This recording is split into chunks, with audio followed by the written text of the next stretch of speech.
Hey, check it. Hey, check it. Put the place up.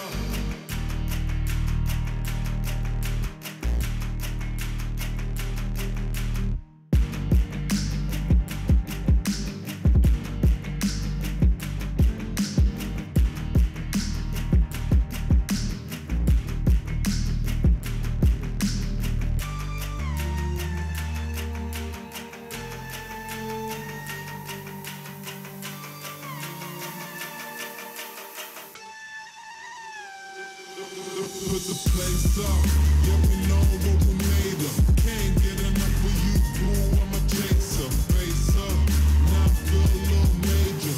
Link up and out, ego, I'm a taker. Shaker, yeah, she was a ball shaker. She shake me out that door to no place. Damn, why you doing all that? Thought you was my wife, but you stabbed me in the back. Something like a rose when we came out there, we settled facts like the big G. So break it back, come on, get your ass up and slip it. Put another smile like it was the last Christmas, hey.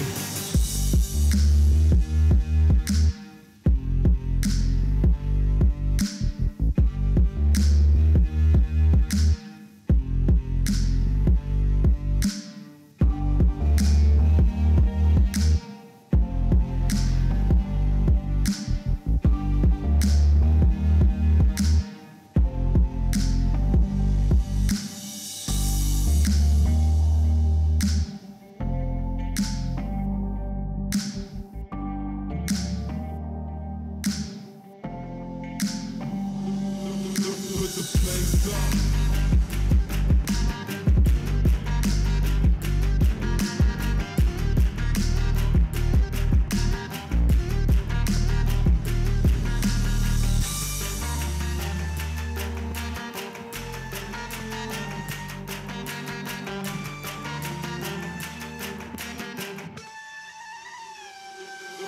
Put the place up, yeah, we know what we made of.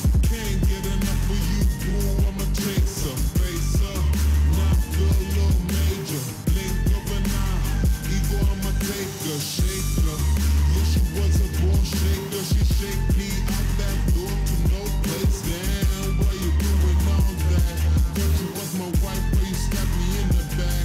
Sounding like a rose when we came out there. We settled facts like the big G. So break it back, come on, get your ass up and slip it. With another smile like it was the last Christmas, hey.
What's up, everybody? Welcome in to Esports Weekly. It's Ugly Tie Week, but I'm the only one who participated. Aggro joined by Hindu and Taco here today. Guys, we had an awesome week one of the SPL. Some of us did better in the picks than the others. We'll be going over that in a little bit. But well, let's start with what we just saw in week one. I don't even remember my picks now. I'm just trying to look. Well, we've got a fancy little graphic to help you out there, Graham. Oh, yeah, no. Don't you worry about that. Oh, no, that's scaring me. What was the standout game for you this last week?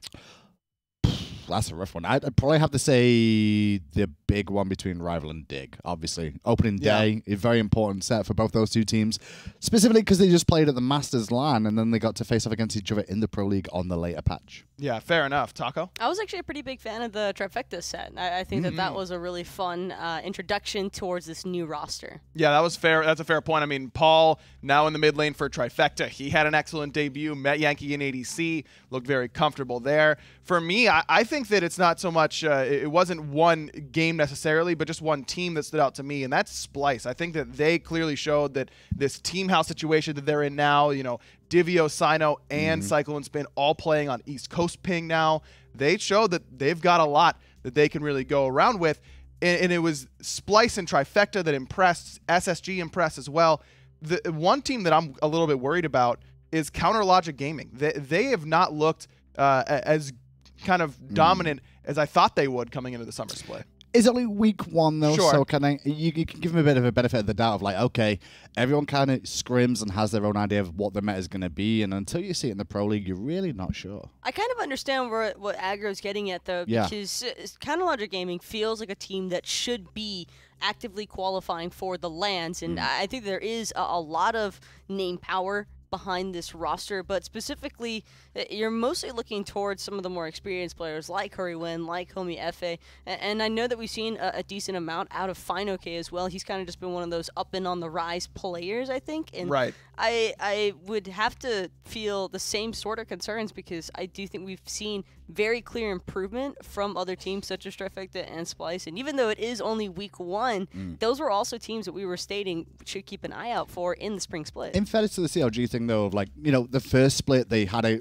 bit of a situation where they should have qualified, sure, but the competition in NA has increased overall there. Oh, yeah. Caused a couple of problems for them. I also do think in the last split, CLG got off to a good start because they recognized the meta. They even brought out the Vamana jungle, things like that, trying to experiment, but also push the boundaries.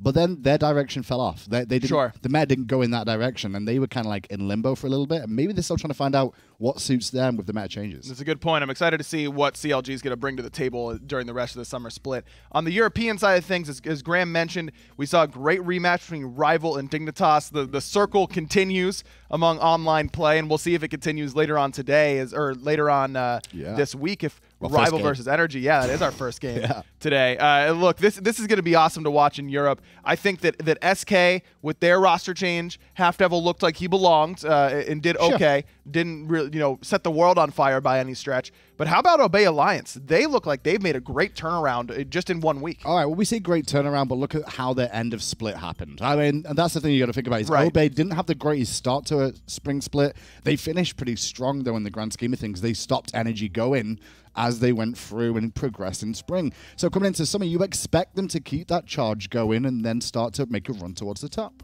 It'll definitely be difficult, though, because with Europe, I think there's always been at least 4 teams that we've kind of viewed as qualifiers for LAN potential. And with the Obey stepping it up, even if it is only for week 1, if they continue to have those sort of repeat performances, that's going to make things even more of a clown fiesta, I think, in terms of trying to figure out which teams are actually going to be the ones qualifying. Yeah, I will say the last thing to add to that in the EU is that last split, I expected it would be a 4-horse race for the top 2 positions between Energy, Obey, Dig, and Rival.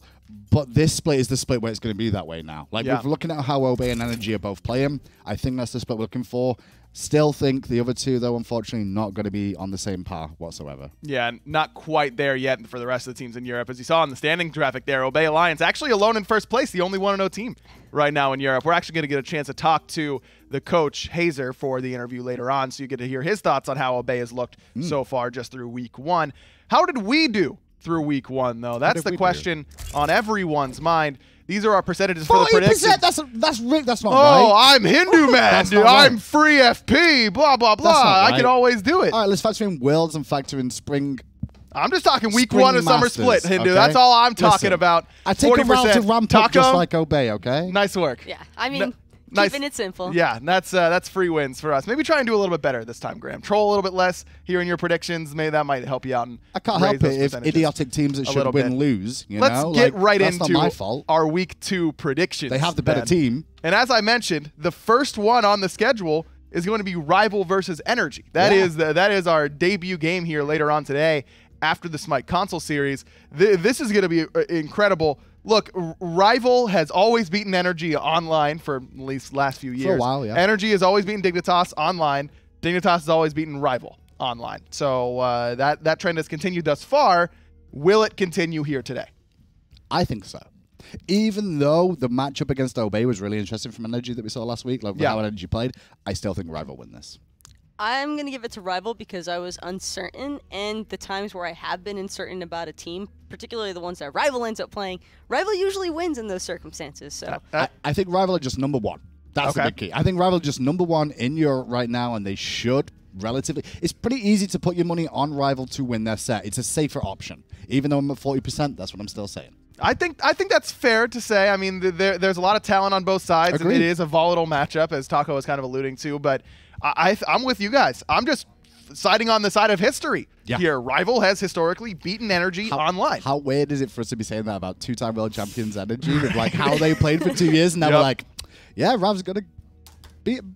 We're 3-0 all for Rival here, and it wouldn't surprise me if Energy won, but I will not pick Energy to beat Rival online until they actually do it. From now until they do it, I'm picking Rival. You can pencil those in for the rest of the year. That's exactly how I am for this split. It's like, just pick Rival. I'm pretty sure they'll be the number 1 team in Europe with how they performed in the Worlds and then Spring. You can't go wrong. Yeah. Aggro seems a little bit too certain about this now, which is making me second guess myself because of the whole caster's curse aspect. That's Look, true. Taco, you and I are sitting on top right now. 60% is not that much better than 40. It is 20% better, and that's a pretty big amount. Next game today is going to be E United versus Counter Logic Gaming. Two teams that had really, really close matches for the most part during the spring split, but E United did end up on top in each of those during the spring split. CLG, we were just talking about, they haven't really found their footing quite yet since they stumbled towards the beginning of the spring split. What do you think we'll see out of CLG today? I don't think they can do it. I think E United are going to do this. Probably 2-1 if we're lucky. CLG have just got to find a footing, and I think against E United they're going to find a stumbling block. Taco? I think it could very well go to all 3 games, but I do expect E United to take this one simply because CLG have seemed a bit shaky, and E United, while they haven't had the most clean gameplay either, I still think that they're formed well enough to close out the set. Yeah, that's fair. I've got E United here as well, but my brain really wanted me to take CLG. Same. And I did say it. I'm just not. I just couldn't quite do it. But I really am a big believer in that CLG squad. I think they will turn it around. I just don't know that today is that day necessarily up against the United. All right, let's move on to Tuesday. That's our European days. First game on Tuesday, that's going to be Dignitas versus Mouse Sports. Mouse looked a little bit better during their game against SK. They looked like they've made some advancements. Big Man Tings continues to impress me in the mid lane. But it's Dignitas. But it's Dignitas. I mean, is it that simple, Taco, that it's just like, it's Dig, good luck? I think that in this circumstance, yes, it is as simple as Dignitas, good luck. Like, we hope to see a all 3 game set between Mouse and Dig, and would an upset be insane to watch? Sure, but the likelihood of that is not very high. I think the biggest problem with Mouse right now is their team fight's actually really strong. Yeah. They have strong team fights, but their laning phases are awkward. Their picks and bans have been awkward. And I think that's where they struggle. Honestly, if they can focus around their team fight aspect and build compositions around their team fights and play the early game a little bit better to get to those team fights on a more even keel, they'll probably have a better time of things. Against Dig, laning phase is not a good situation to be in. I'm just worried about the right side of the map. I mean, Cuvo has looked so good. Variety has really had a big resurgence towards the end of the spring split at Masters LAN and now in Summer Split. And Nika has got to go up against that, and I don't know how well he'll do. I've got Dignitas here as well. No surprise there. Match 4 is going to be Obey versus SK Gaming. Now, SK also looked pretty good in their match against Mouse Sports. They ended up losing that, but had to use a sub. Ducky had some problems there. I think SK looked a little bit better, but so did Obey. I think Obey really has started to right the ship. I'm not ready to put them in top 2 quite yet, but I'm not ready to pick them to lose against SK here either. What about you? I think that Obey have a slight edge, only in terms of the fact that with SK, they have just brought in Half Devil, but for Obey, they have constantly had Raffer, and they've had the whole split to develop throughout the springtime. Half Devil's still a little bit new to things, still trying to get it all together, and so I think that that's going to give a decent enough advantage towards Obey for them to take this set. Only a slight edge. I mean, that's the big key in my eyes. It's like you said, only a slight edge. No, it's Obey versus SK. This SK roster, yeah, they're getting better. Cool. They've still got a new support player. It's going to take them time. This split is them, once again, grinding up to try and be something for fall. Now, I know I said I've got Obey here, but at the same time, I mean, SK gave Obey really tough games every time they played them. Still lost to Mouse. And yeah, we can talk about Ducky not being available for that game, and they had to use Lloydie instead. Lloydie, great play, by the way. Outside of that, there's nothing much. Like, it's Obey all the way. I don't know. I don't know that it'll be easy. I think that this is just a team that Obey seems to have trouble with. Like, I could see Obey starting to beat the big boys and still struggling with SK. It might just be a play style thing that they might have some trouble with. Yeah. So I do think SK has got a pretty good shot in that game. Let's move on to Wednesday. That'll be SSG versus Luminosity to start us off for the North American SPL on Wednesday. Luminosity got a lot of hype during the spring split, got off to a great start, kind of stumbled a little bit towards the end. Do you think they can regain some momentum here against Space Station? For me, mid of the pack, LG is middle of the pack, pushing towards to get to the top end. That's kind of how they always feel to me. Against SSG, it's a really good litmus test for them to see how they're doing on trying to get there. It should go 3 games. I think this will go 3 games, but I do think SSG take it. I think SSG take it, but Luminosity are bound to take off at least 1 match from them. So I feel like same they page could be. LG could be really party poopers this split for the top teams. That's kind of how I look at it. It's like they're on that edge. It's kind of like how Obey were in spring, where it's like, well, we get to make sure somebody doesn't go with us. They picked Energy that time. I think LG could be that team that could do that this split. Fair enough. I've got Space Station as well. Space Station just looking a little bit too strong. I do think that I'm with you guys. Luminosity can certainly put up a fight. And Space Station does always seem to have 1 or 2 sets of split where they don't really step up to their own level. They fall a little bit flat. And against a team like Luminosity, who could force you to come out a little bit flat, I think they could give them some trouble. But we're all on Space Station. Have we disagreed on a pick yet? No. Anybody? Not a single one. Maybe this one. This one, I think we will. I have a feeling we're going to go the same, even though we all think it's going to be different. All right, we'll see. Trifecta versus Splice. Splice has looked very good so far in the summer split because, in my mind, how this team living together, working together, kind of getting that extra synergy. Trifecta makes the roster changes. They're starting to look pretty good as well. They had a good performance against CLG. I'm going to go last here. I'm going to wait it out. What special? Well, go ahead, Taco. I'll let you go first on this pick. I threw it towards Splice. I think that Splice was a team I was certainly keeping an eye out for the spring split, considering that they constantly drove teams to that third game. I just had to give them the benefit of the doubt here up against Trifecta, and I think that the Trifecta team looked great against CLG, but there were still some inconsistencies that I think that Splice have figured out well enough for their team to not really encounter the same sort of issues. I'm going Splice as well, because the reason for this is I think Trifecta have made a roster change in the mid lane. Very important there, as well as Splice have this boon of now being in a gaming house together for a little while. Having that synergy, working together.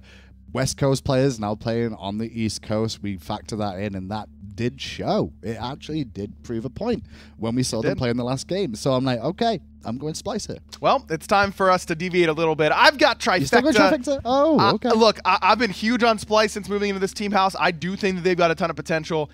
But Trifecta impressed me. Paul impressed me. And Best is a guy who likes to play it a little bit more conservative in the mid lane. I think Trifecta will not let him. Best has also been prone to make some serious mistakes so far during his time back in the SPL here in Season 5. I think Trifecta could exploit that. Look, Mask is playing at an incredible level in the jungle, and I think that he is really doing a lot for that Trifecta team. I think the problem is, though, is that Splice is a very aggressive team in the roles that Paul has to deal with on a day-to-day basis in that phase. And Paul wanting to play aggressive against the likes of Aurora, Best, and then obviously in the jungle they're going to have some issues with Sino. That's not going to be the easiest thing in the world in my eyes. That's why I've got Splice. Trifecta feel like the team that might have a stronger laning phase, but I wouldn't necessarily transition their laning towards the team fighting aspect because Splice's team fight, you don't really know when it's going to happen or how it's going to shape up because of the fact that you have players such as Aurora on that Splice roster who will initiate at the most awkward times possible. Yeah, Splice is one of the only rosters I could look at and go, everyone on that team could get a penta kill at any given moment. Even Aurora, I'm just like, that team could get a penta kill. Cyclone nearly did last week. Look at the roles. Cyclone, Devios, those Sinosure, you're not going to name any of those players and go, yeah, might not get a pentakill in this fight. They really could. Yeah, they really could. In Cyclone Spin versus Matt Yankee, I think it's going to be an awesome matchup to watch there. A couple hunters, newer to the role, how they're going to do against one another. All right, next up is Rival versus SK. This will be on Thursday. Rival. I'm guessing here. Okay, we're good. We're good. Yeah, everyone. Oh, I had to speak there. No, I didn't. I mean, I was trying to make it so that you didn't. Okay, great. Dignitas versus Obey will be the next game on Thursday. This one I think is going to be a real, really good test for Obey. How far have they come? Really? These are the two European sets. We've got Rival Energies today, and then on that Thursday, that's going to be a big one. Dig versus Obey is absolutely huge. To really see how Obey have progressed from spring and how well they can do against the former, well, when I say former, I mean they've been the #1 looked up to team, Dig, even through Worlds where they didn't even make it because of how well they played online.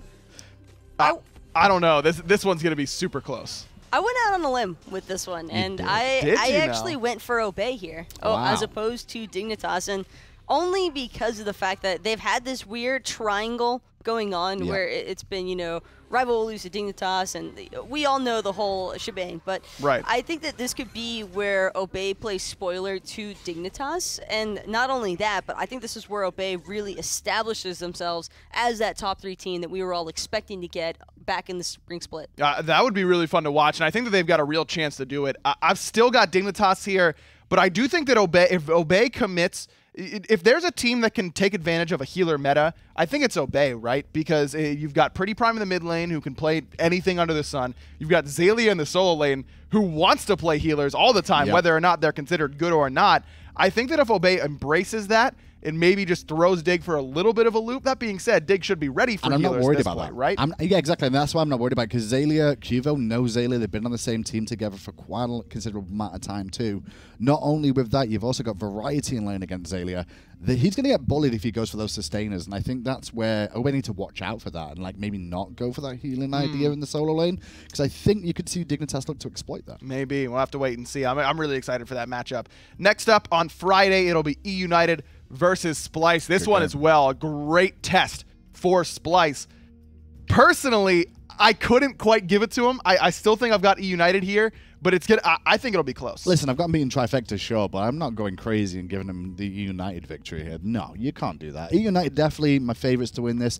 With how Splice have played, though, probably a 2-1, because they always at least get to a game 3, it feels like. I'm still not completely sold in either direction. Yeah, I didn't feel good about this pick. Yeah, I'll say that. It was one of those team games where, like, I just threw out the pick and I didn't look back on it because I was that uncertain about who would actually be able to take it over the other here. It's super close. The mid lane is one matchup I think you really got to watch. What have you guys best?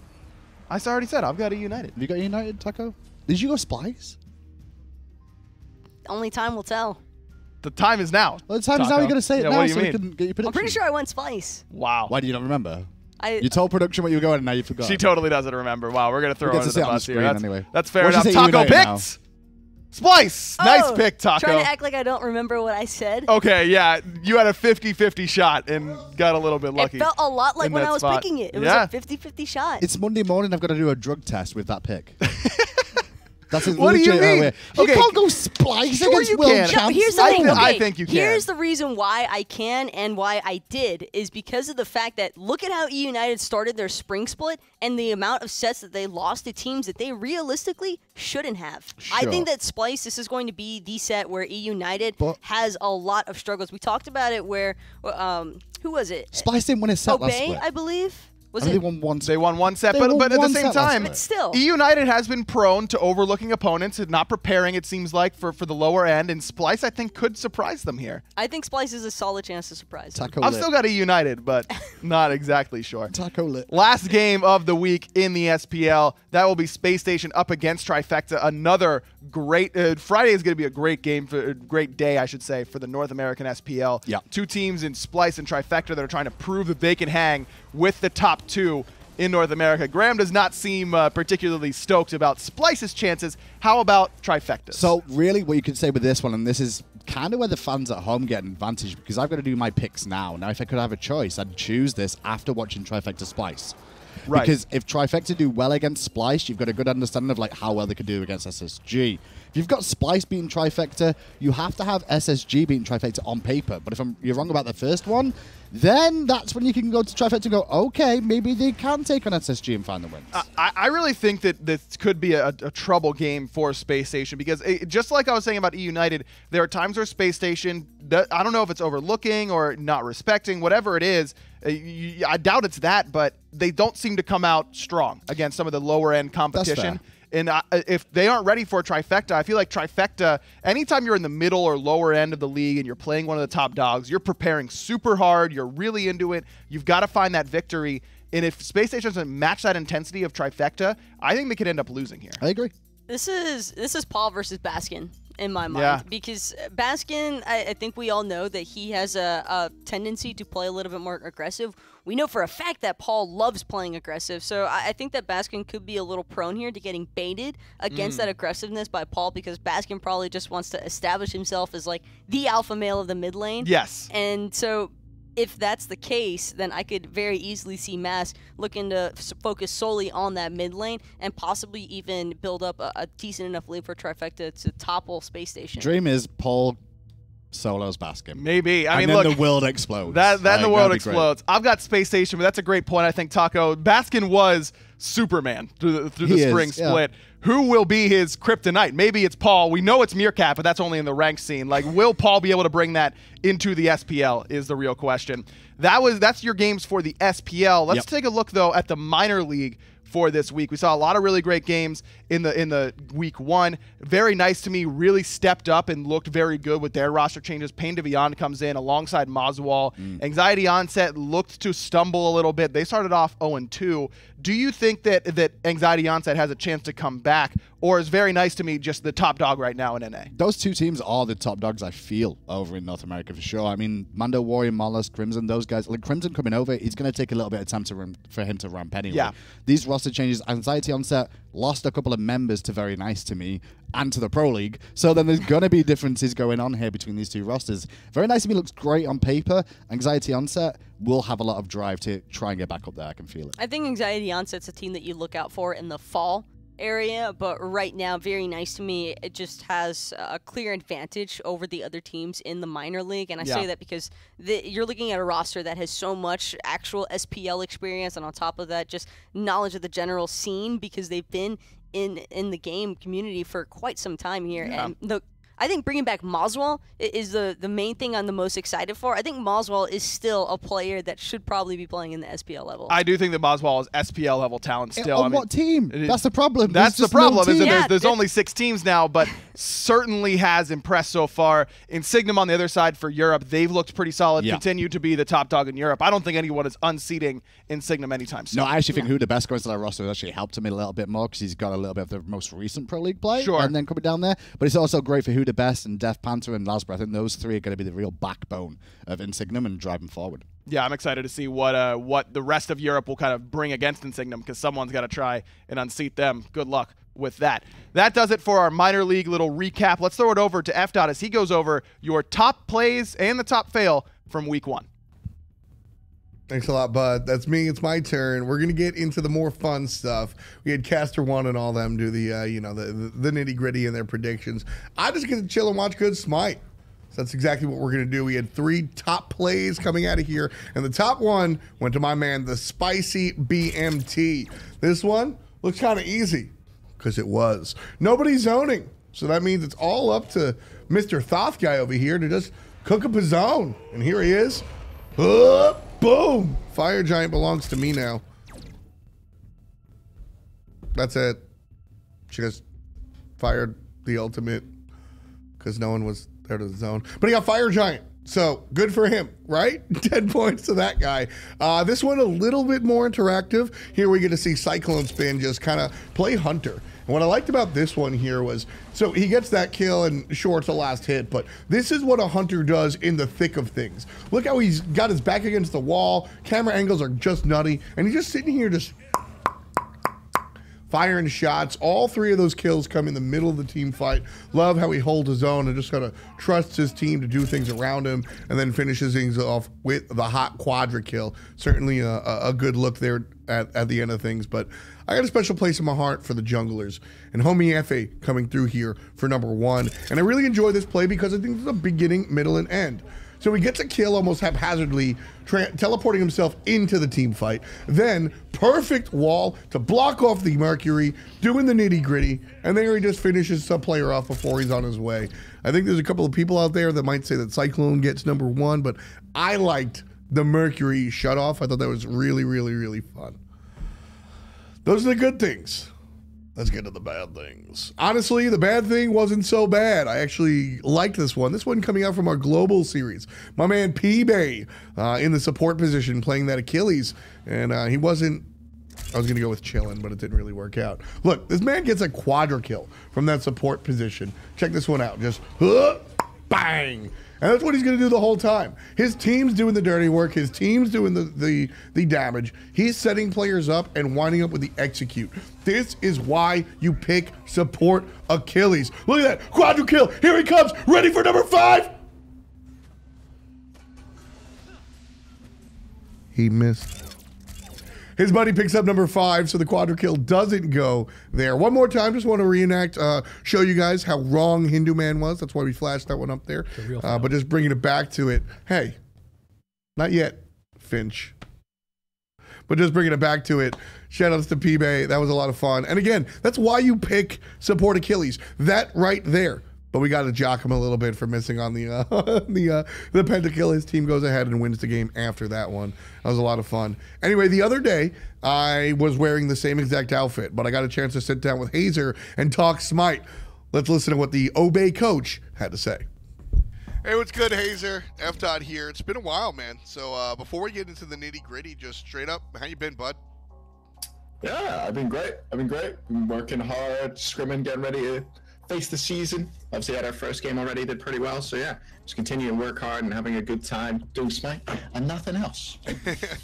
I saw you kind of took a break in between the splits. You went on vacation. Was that important to like kind of reset your mind for the summer?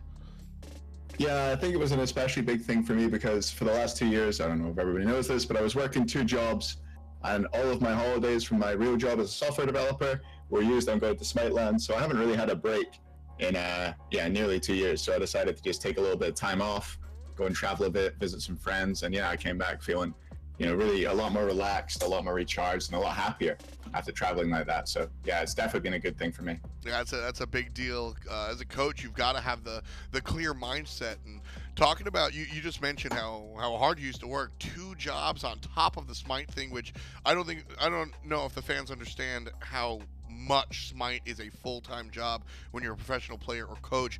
But recently, you've made a life change. You've really embraced the Smite thing, haven't you? Yeah. So I left my job as a software developer just because I was doing too much. In all honesty, it was, I would get out for work at 8, get home from work at 6, scrims from 6 till 9, 9:30, and then have a couple hours to myself before I needed to go to sleep so I could be capable of working the next day, which is a bit rough. Trying to fit streams in there for a while was a little bit difficult. And I thank everybody who watched the stream for being really patient with me because I was streaming like once a month probably, which isn't what you want. But yeah, I decided to leave that behind and go in with the new changes to the Smite format, with the salaries being a bit more consistent over the year. I felt like I could make that change and be comfortable, still be able to pay my rent and stuff like that, which is nice. So yeah, that's the change I made, and so far it's been a really positive one for me. Awesome. I think it's been positive for the team as well. Unfortunately, you guys didn't make the LAN. You guys came very close to making the LAN. Did that affect the mentality of the squad at all? Obviously it did, but what can you say about it? So we were pretty the first half of the season especially, we were pretty unhappy with our performance. We were talking about it. Obviously, one of the first LANs ever. I think the first LAN ever that Twig has failed to qualify for. Yes. Which is nuts. It's nuts. And since I've been a professional coach, this is the first LAN that I've ever not qualified for. Actually, that one in the spring split. So, it was a bit of a shock for all of us. I'd say we always thought, even when we started off kind of rough, we were always like, we'll bring it back. We always do well, and it just didn't happen last split. So we took a bit of time. We talked about our performance a lot. We had a lot of very serious conversations, and I think us being a bit of a more mature, some would say an old team, a bit of a more mature team, I'll say. Helped us a lot in being able to, put our thoughts on the table. No one's going to take offense. We're all able to talk about each other's weaknesses and strengths without getting offended, which was great.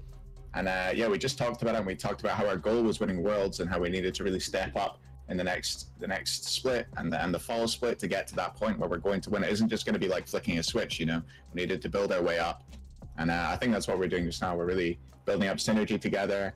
Rafa's fitting in a lot better with the team now. We've kind of figured out how to play with him, and I think that was the main adjustment we had to make towards the end of last split, and I think we're doing it pretty well now. Yeah, you mentioned that the team's a little bit older. Trading Milsey for Rafa certainly will make a team older. A little bit. Jokes aside, I've always personally been a fan of his gameplay style, but like you said, it was definitely something that your team had to adjust to. Can you drill down and give a little bit more detail on what you mean by that? So when we played with a Milsey, we put a lot of focus on playing around a Milsey. We let him play these picks like Hell and Amaterasu and stuff, and we would have Twig kind of there as a facilitator. So Twig's role in the jungle was almost more of a supportive role. He was there to, be a bit more tanky, absorb damage, provide crowd control. And then we picked up Rafa, who compared to a Milsey he's almost more similar to Frezzy. He's like, I think, I don't know if I should say this, but Nate's described him as Frezzy with a brain before. I see that actually. he baits himself really well and he'll absorb damage, and he puts himself in these positions where he tempts the other team to go on him and dump a load of cooldowns into him. And he's really good at just surviving and getting out and allowing your team to come in and kill them all, you know, and punish them for going on him. So that's an adjustment we had to make, because now we have Raph, who obviously is a frontliner and absorbs damage, whereas Emilzy wasn't really that role. He was more of a backline peeler, or even in some cases he was a damage dealer, or he'd initiate and peel back. Raph's always up there frontlining for us, and it lets Zale and Twig, I think, particular, be more flexible. But it took them a while to realize in what way they had to change their roles to play around that. So I think we've truly got a handle on it now, though, and Raph's play is benefiting us. And so with that, I mean, you just said Raffer has been benefiting you. 2 questions here.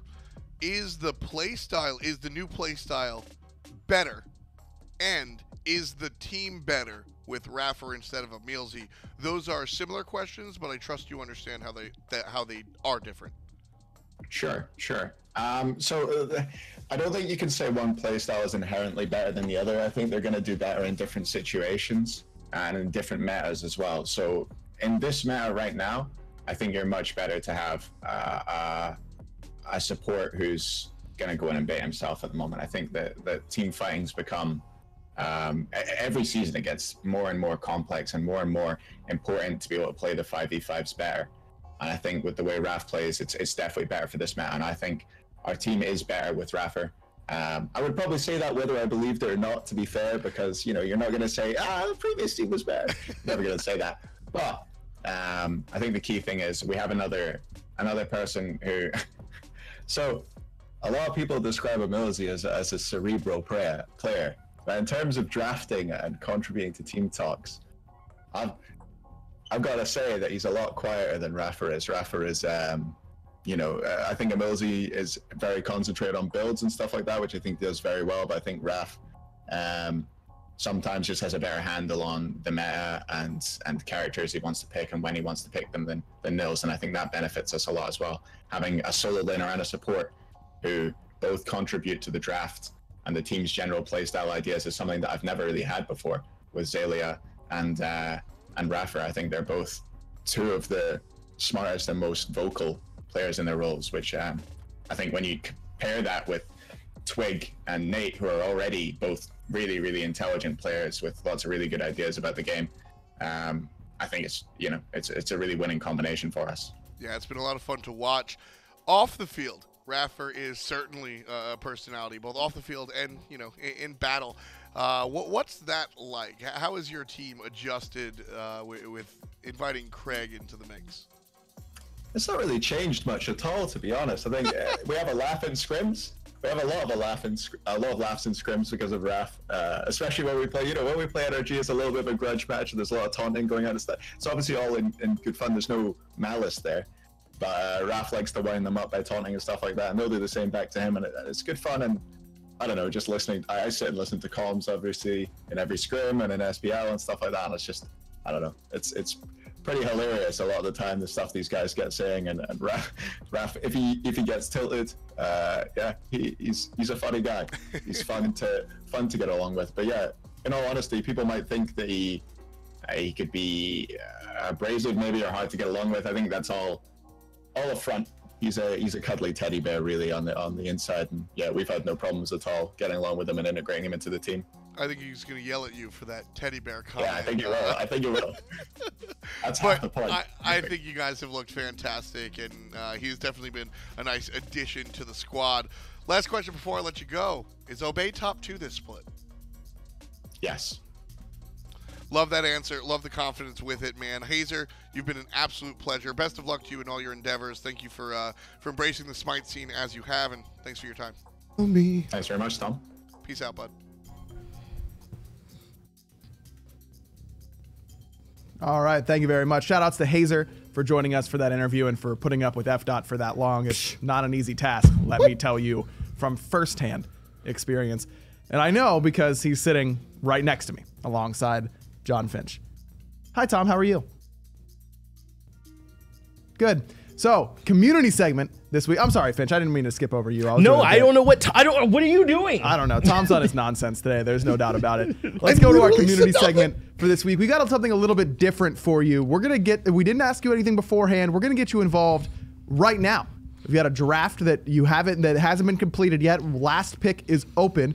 Now I will give you a hint. This is a draft that we saw last week from the Pro League, so I can give you a little bit of a hint. No. But what we're gonna do is have FDOT and Finch tell you what they think would be the best final pick. And we also want to hear what you guys think is the best final selection here overall. A little bit skewed by the overlay there on the left-hand side, but you can clearly see what the team needs on the right. They've got 2 Hunters, a Terra, and an Athena. So this could be any sort of team composition you want. Doesn't have to be Athena support. You could put Athena in the jungle. You could put Athena in the solo lane.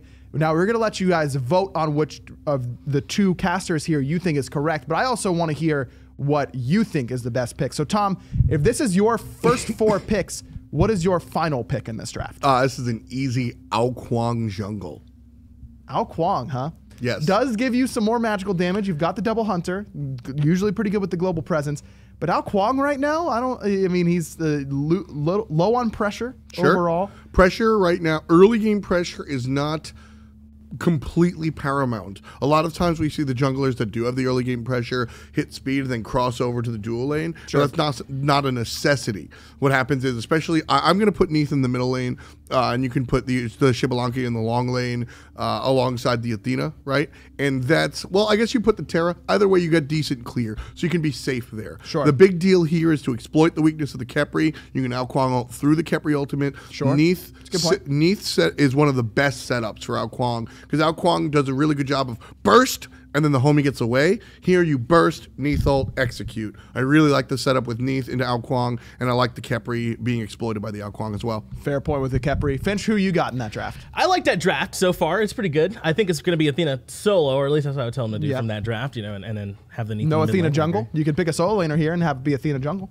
I think I like Athena solo. Yeah, Okay, whatever. all right. Well, it then depends on my solo laner. Then who's Sure, going to your but jungle? I think in my jungle, and I know we haven't seen as much of him lately, I think I want Robin in the jungle there. I think that's what I want. I know he's not in there as much, but Robin's really good early. I already have a Xbalanque on my team, right? I already have a Neith and an Athena, so that when my Robin is dunking on your face, there's also more things dunking on your face. I think it's just overall good. Are you not worried about having 3 physical damage I dealers? have Athena solo, dude. You ever Okay, gotten but hit she's by still Defender not- of Olympus? Yeah, but you're not building dedicated magical defense against That's Athena exactly and Terra. right. And now And- Athena can dunk on you. And that's that a one fair big point. burst of magical damage, but it's Yeah. not that you're not getting a whole lot I'm of not worried follow-up about off it, of that. I'm less concerned about the magical damage and more concerned about the lack of AoE damage. Now, I know Ao Kuang is obviously more single target, but he's burst single target, right? Where he's going to burst you down. Have you ever been in a jungle with a Robin?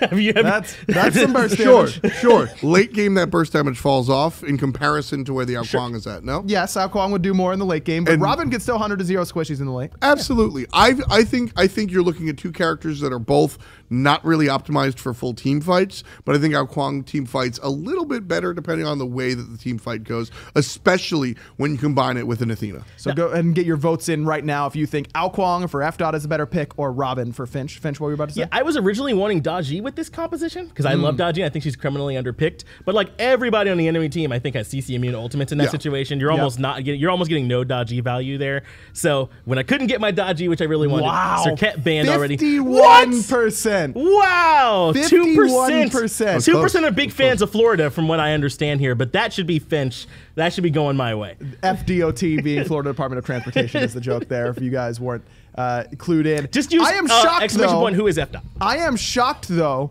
that neither of you got the actual pick. This was Rival versus Dignitas week 1. Right. The actual pick was Hebo. Yes, I remember the actual pick. So why didn't you just say Hebo? Because I think that Ao Kuang is the better pick versus the You're the Khepri. Hebo lover. You're like the number one Hebo fanboy. Yeah, but I'm an You think Ao Kuang is the better pick there? Even to, I think Hebo is the better pick. It gives you better early game pressure. You've already got double hunter for late game. You've got global pressure already. Hebo is just a better team fighter than Ao Kuang. Yes, As you he is. mentioned, that is Yes, the he is. weakness of that composition. Yes. Hebo does everything Ao Kuang does in the late game, but with a better early game team fight. So I think Hebo is the best pick. In I like Hebo there too. I like negating the Khepri ultimate. I think Hebo and Poseidon are both nice jungle picks. They're the magical damage that will do what you want them to do.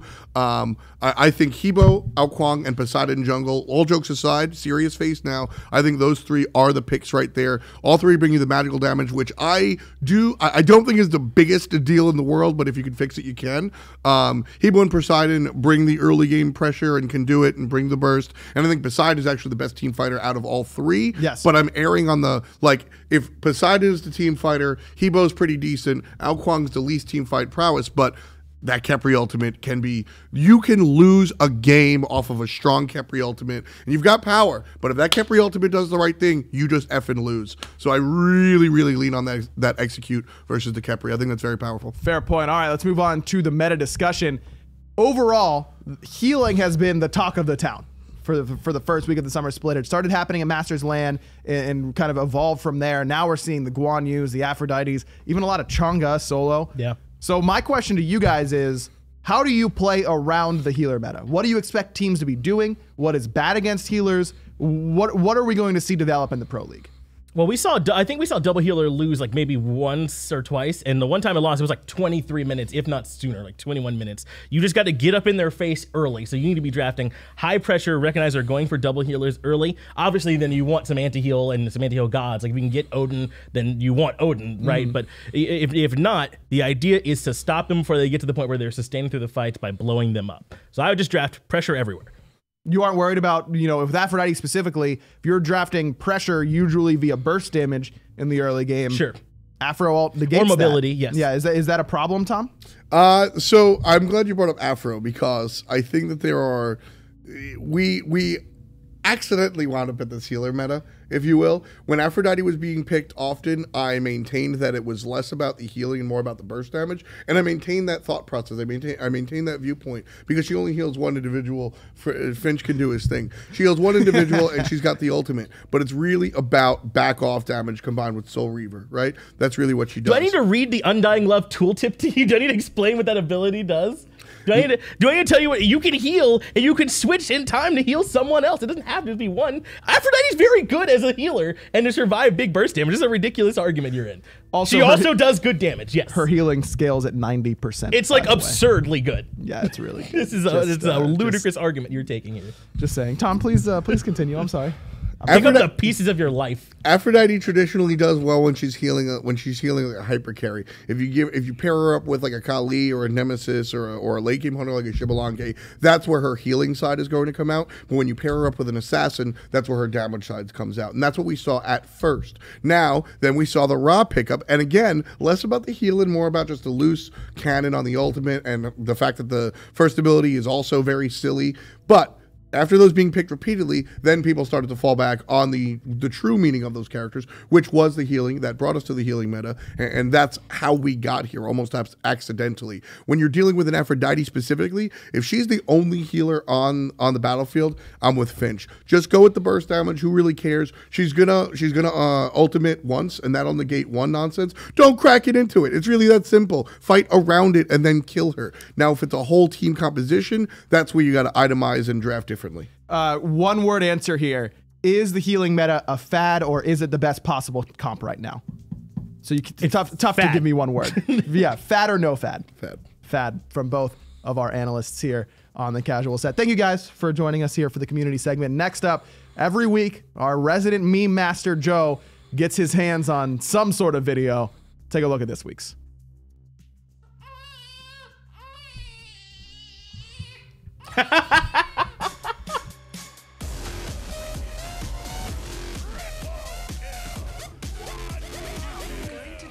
Hello, darkness, my old friend. Like 2013, I've never spoiled anything. I'm really excited about this. So technically, it's you.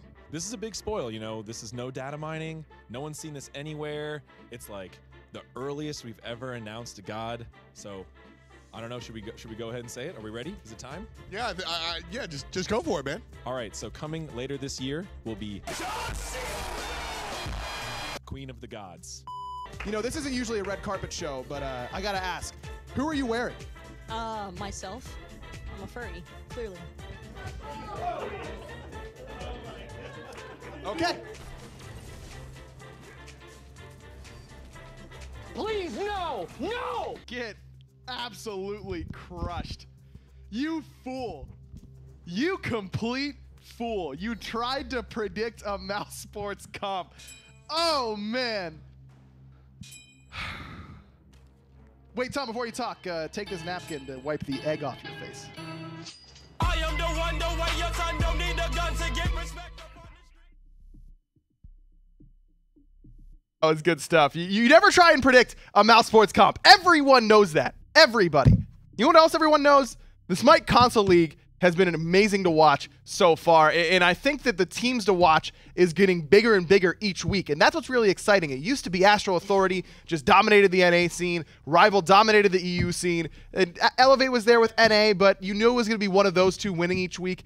I don't know that you can say that right now. Fable has looked very, very strong through week 1. I think that Cyprexa, a.k.a. Griffin Slays from before, had a really, really strong performance in week 1. I'm excited to see what he's going to bring here in week 2 as well. It's going to happen right after this. SMITE Console League is right after Esports Weekly. Stick around, because I think we're going to be in for a great day of console action. Now, on the global series side of thing, teams are getting better there as well. And I think that we're seeing the effects of coming to LAN and playing against the other regions and getting that experience really start to show up. The guy to watch or at least that I saw last week, Panatom on Why So Serial. I mean, this is a team that did come to LAN and we never got a chance to really see them. They lost their qualifier to be the Latin American champions, to represent Latin America at SMITE Masters LAN. Why So Serial didn't do that, but look at what Panatom and the rest of that team are starting to do already in their region. I think that experience overall, it just really helps them a lot. We're going to help you out as we close the show here today, because you helped us out, and more importantly, you helped out charity. Anatoly offered to wax his chest if there was some charitable donations in his name to Make-A-Wish Georgia, courtesy of Spring Fling. Shoutouts to Mookery. He was the one who made this happen. Your moment of Toly this week is Toly in an awful lot of pain, but it's all for charity. So, we did a thing. We did a Make-A-Wish Foundation charity event for the Spring Fling, and for whatever reason, thought it would be a good idea to encourage a donation of $500 to get my chest waxed. Can't even think because I'm anticipating of what's about to happen to me. And Mr. Mookery donated $1,000 to have my chest waxed, specifically stated in the comments. So thank you, Mookery, for donating to Make-A-Wish, and we shall begin. All right, Alex, I need your help. I need you to grab that booby and pull it taut. No! Like this. I need, yeah, there you go. There you go. Oh there you go. This is such a bad idea. You ready? You ready? I'm as ready as ever. Totally, this is gonna be easy. This is gonna be easy. Make sure you keep pressing it. Yeah, do the thing. Steve Carell did it, and he's weak.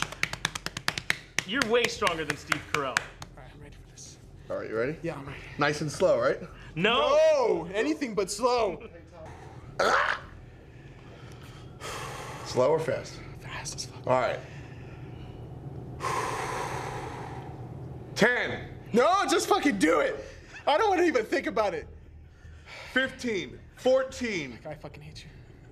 3. Fucking do it!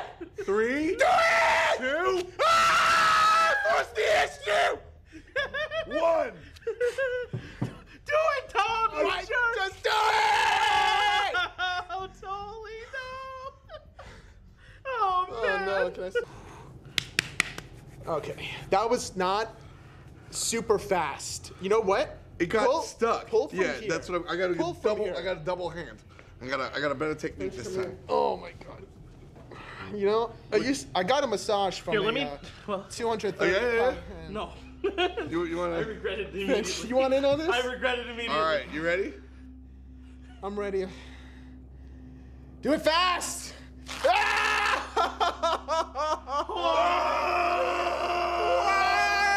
Why are you so bad at this? Why are you so bad at this? Oh my god. Oh, the pain is so genuine. This is not fake in any way. Please. You madman, stop! He's done enough. One more. He's done enough. He's done enough. Okay. You want the cross section, Yeah, now, right? at least There's one no more across. need. One more across. I'm just putting this out there. This is Toly's request. I did ask you And I did ask for a donation. There we go. Okay. There we go. All right. Okay. If For you best fuck this results, up- hair should be between 2 to 5 millimeters long. For bikini and underarms, that's you, Tolly. Oh my God. Cut the strip to the required size or try. Give me your hand. Give me your hand, Finch. You gotta give me this like lift. No, give me this lift. With your arm down. Oh, like this? Yeah, like yeah, you go. Okay. There you go. All right, you ready? I'm not even looking. You ready? 5, 4, 3. Ah, go on, you is good. Tolly, you've done enough. Got him. Tom, you crazy person. Yes, Tolly? For the kids, give me your hand. I'm with you. Tolly, count down from 3. Tolly, easy street, man. It's easy. Count down from 3, Tolly. Raz, dva. This is like getting to play Anubis Three. solo. It's that